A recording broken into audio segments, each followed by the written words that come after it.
बहुत समय पहले की बात है। किसी प्रतापी राजा का राज था। राजा के 3 पुत्र थे।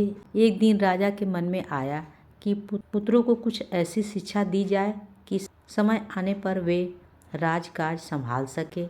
इसी विचार के साथ राजा ने सभी पुत्रों को दरबार में बुलाया और बोला, पुत्रों, हमारे राज्य में नाशपाती का कोई वृक्ष नहीं है। मैं चाहता हूँ तुम सब 4 महीने के लिए अंतराल पर इस वृक्ष की तलाश में जाओ और पता लगाओ कि वह वृक्ष कैसा होता है। राजा की आज्ञा पाकर तीनों पुत्र बारी बारी से गए और वापस लौट आए। सभी पुत्रों के लौट आने पर राजा ने पुनः सभी को दरबार में बुलाया और उस पेड़ के बारे में बताने को कहा। पहला पुत्र बोला, पिताजी, वह पेड़ तो बिल्कुल टेढ़ा मेढ़ा और सूखा हुआ था। नहीं नहीं, वो तो बिल्कुल हरा भरा था, लेकिन शायद उसने कुछ कमी थी क्योंकि उस पर एक भी फल नहीं लगा था। दूसरे पुत्र ने पहले को बीच में ही रोकते हुए कहा।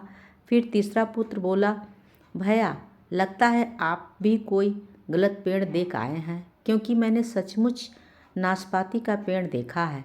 वो बहुत ही शानदार था और फलों से लदा हुआ था। तीनों पुत्र अपनी अपनी बात को लेकर आपस में विवाद करने लगे कि तभी राजा अपने सिंहासन से उठे और बोले, पुत्रों, तुम्हें आपस में बहस करने की कोई आवश्यकता नहीं है। दरअसल तुम तीनों ही वृक्ष का सही वर्णन कर रहे हो।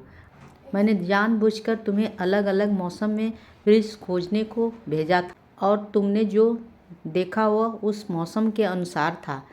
मैं चाहता हूँ कि इस अनुभव के आधार पर तुम 3 बातों को गांठ बांध लो। पहली, किसी चीज़ के बारे में सही और पूर्ण जानकारी चाहिए तो तुम्हें उसे लंबे समय तक देखना परखना चाहिए। फिर चाहे वो कोई भी विषय हो, वस्तु हो या फिर कोई व्यक्ति ही क्यों न हो।